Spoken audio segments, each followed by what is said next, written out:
Hello and welcome to this edition of Rinkside Digest. I'm your host Kirk Day, along with my co-host Nick Miller. And today we're going to do a quick game preview of the game that's happening tonight, the NCAA Finals, Frozen Four Finals between the Quinnipiac Bobcats and the Minnesota Golden Gophers. Going to be a very good game. We've also got some more NCAA news, I guess that you can call it. Luke Hughes has signed his entry-level contract with the New Jersey Devils, and Adam Fantilli has won the Hobey Baker. So we're going to have all of that in this video. But before we get into it, make sure to subscribe if you want to see more content from us. The playoffs are coming soon, as you know, and it's getting very, very exciting. The season's coming down to the wire, and it's going to be very fun. We have some more stuff planned. We're going to have some draft rankings, and we're going to have some playoff predictions and stuff coming soon. So make sure to subscribe if you want to see that. And without any further ado, we're going to do our first topic here, which is the Frozen Four Finals preview between Quinnipiac and Minnesota. Now, this is going to be a very good game, I think. I'm going to show you the lines first. These are the lines from the previous game they played, because I couldn't find them for the game tonight. So we're just going to go over the Minnesota's first. I mean, you see that first line, pretty much all you got to say. Matthew Nyes, Logan Cooley, Jimmy Snuggerud. You got Brock Faber on defense. Like, this team is absolutely fantastic. Like, Disgusting. From what we've seen, against Boston, they played fantastic. The team just put together so well. You have, like, Rhett Pitlick as well. Just, like, throughout the entire offense and defense, you're so depthy. The players, they play well together. It's fantastic. And we're just going to go over to Quinnipiac's lines here. I know it's a bit hard to see their lineup now. It's obviously not as star-powered as Minnesota's, but I can't say that I thought they would have beaten Michigan. You see from their lineup, and I'm going to say that Minnesota's probably a heavy hand in this game, but, you know, anything can happen. After beating Michigan, who I don't think a lot of people didn't think would happen, I mean, you never know what happened. Like, the notable players they have are Sam Lipkin, Skylar Brandamore, Chase Clark. Those are NHL drafted players so far for, like, on this team. So it's not like a superstar power team, but, I mean, you know, anything can happen. What do you think of this game, Nick? You excited for it? I'm very excited for it. I'd be lying if I didn't think it was going to be Minnesota and Michigan. I'd definitely be lying to you if I said I thought it was going to be anything different. But I've got to say, it's really impressive what Quinnipiac was able to do against Michigan, like beating them so handily. I think it was tied going into the third period, but they took off with it in the third period. But still impressive nonetheless with Michigan with all that future NHL elite talent. I think in this game personally, it's going to be a very close game. I personally have the Golden Gophers winning 4-3, so I'm very excited to watch that game later. Yeah, my prediction as well. I got the Golden Gophers 3-1. You know, scores. I think Minnesota will win. Not sure about the score exactly, but I'm kind of leaning towards a 3-1, 4-2 kind of situation. But and also just on the top. Go ahead. They've got heart. Yeah, they've got heart. After beating Michigan, I mean, that's no easy feat to do. But also on the topic of the Frozen Four, as Michigan gets eliminated. What do you think about guys after this game, like in Minnesota, for instance? You have Brock Faber, who could possibly head to the Minnesota Wild. And you got Matthew Nyes possibly headed to the Toronto Maple Leafs. I mean, I think after this game, you'll see a lot of people start to sign their entry-level deals and head to their respective teams for the end of the season, especially the teams going to the playoffs, just to get that extra oomph to your team to be able to go into the playoffs and go for a deeper run. So, like, what do you think about Nyes and Brock Faber, Nick? Nyes and Brock Faber are definitely two, like, they're going to be perennial stars in the NHL. Like, maybe not your 100-point, like, whatever guys, but Brock Faber can definitely help Minnesota out a lot. But I'm really looking at Matthew Nyes because Toronto needs this right now. Like, you can't go in, especially when Tampa doesn't look the greatest right now. Matthew Nyes needs to be on your team. Like, you need to add him to your top six, even middle six. It doesn't matter. Put him on the team and see what he can do. You have nothing to lose. On the first line right now is Michael Bunting and Calle Jarnkrok with Austin Matthews. That should be a crime in several states. That's horrible. Like, Calle Jarnkrok, fine if he's playing up there with Matthews and Marner, but you can't have Bunting on that line as well and leave Matthews to suffer there with two of those guys on his wing. Because you can't take away Mitch Marner from a guy and expect him to produce the same he's always been. You can't do that. So I think you got to bring up Matthew Nyes and put him into your top six. I'd say there's going to be a lot of guys coming up now, Brock Faber, Matthew Nyes, and a few other guys coming up and sign them with their NHL teams.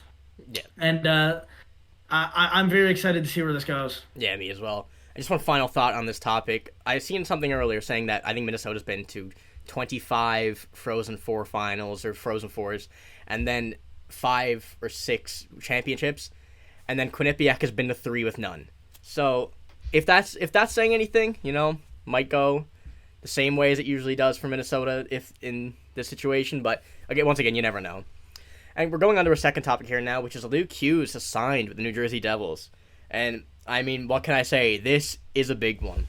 This guy, once Michigan got eliminated, you kind of thought this was going to happen. It's very, very good for New Jersey. What can I say?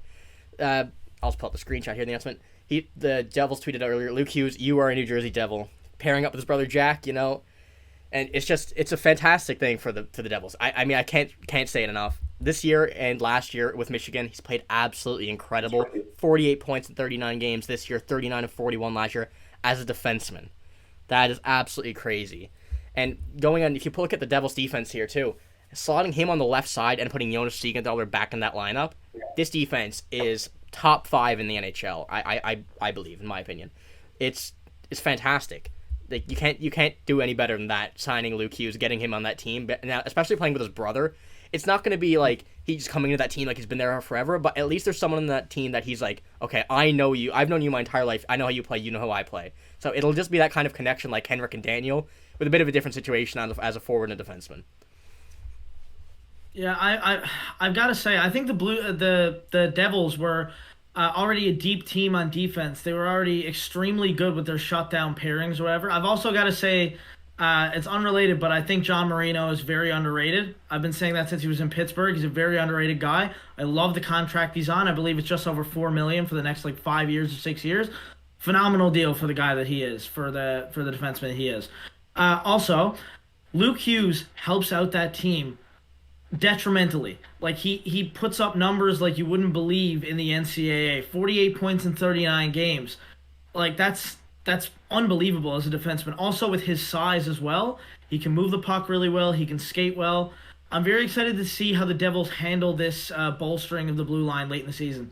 Yeah, it's going to be a much needed addition because it looks like they're going to be playing the Rangers. So if that is the case and that's what it comes down to, it's a much needed addition because we know how stacked that Rangers team is. They were at the start of the season and at the trade deadline of what they added. So it's definitely a big add for the Devils.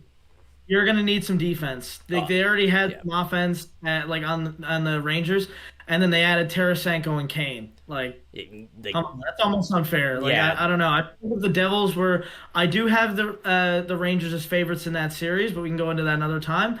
But I feel like if the Devils were going up almost against anyone else, I think I'd have them as the favorite. Yeah, I mean, I'd like to see how Luke Hughes plays and going into that because, he might just take over that defense along with Drew Doughty if they pair him up together. Not sure what line he's going to go on, of course. It only happened, the signing happened this morning. So I'm assuming he hasn't even been with the team yet or if he's just arriving. But still going to be very, very exciting to see what he does on that team and if he can help them out defensively and offensively for this playoff run. It's going to be fun to watch. And with our final topic here for this video, we have Adan Fantilli has won the Hobey Baker. Now, this is a big one because obviously I think if this is right, I'm not sure, but he was just the third freshman to win the Hobey Baker, joining Jack Eichel and Paul Kariya. Now, that's some big names to be joining in that conversation. And it's just, I'll pull up his stats as well here. Look at this, 65 points in 36 games as a freshman with Michigan. And I'll just say it's hard to watch college hockey here in Canada. We can't watch, so we're just going off what we've seen from highlights, see a game here or there, but also the World Juniors. His World Juniors, I wouldn't say was his best event playing, but he still played good, and you could tell. And this Hobey Baker win is definitely a big boost to his draft stock, even though he's already going to go number 2. I think it's almost unanimous. Something could happen again. You never know. Same thing happened last year with Shane Wright dropping from 1. Anything can happen, but I think it's almost a guarantee that he will go 2 behind Connor Bedard. There might be a change, but I highly doubt it. So yeah, I think he showed flashes of his greatness in the World Juniors. He didn't play his best, I don't think, because he wasn't getting the ice time that he normally would. Because that Canada team was just so stacked with players who were already drafted, and they're going to get more ice time over. Unless you're Connor Bedard, you're going to get more ice time over the guys that are draft eligible. It's not every day you get to watch a kid come into the NCAA in his first year and dominate the way that Adam Fantilli did. And that way he kind of reminds me of Jack Eichel, actually, another freshman to win. He reminds me of Jack Eichel in the way that if any other year he was in the draft, he might go first overall. I feel like if it was last year, he'd be a unanimous first overall pick. So I mean, as a Canadians fan, I'd love to go up and win that second overall pick. The first overall pick's obviously the prize, but Adam Fantilli is a hell of a consolation. I'm very excited for the draft lottery, actually. Yeah, we're coming out of it now, out of that term where the draft, the scouts couldn't go see the players. When down in that era where everything was shut down, you couldn't watch any games. Nobody was allowed in the stands. Now you're starting to see all the scouts come back, and they were excited to watch the players. So I mean, you're seeing a lot of players now who are been scouted very, very deep. So you know a lot about them rather than the past few years where you probably didn't know everything about these players. But yeah, so it's gonna be very exciting. Adam Fantilli he's a good player. That's pretty much it. He's fantastic. So yeah, it's gonna be exciting to see what happens now in the draft. I mean, probably number 2, but never something can happen. Someone can move up, someone can move down. You don't know. But yeah, it's gonna be good. Hobey Baker is definitely a boost to his stock. Yeah. That's all we have for this video, everybody. If you liked it, make sure to like the video. And also subscribe, because we're going to be posting a lot more content coming in the draft and the playoffs. The playoffs now is coming in maybe a week.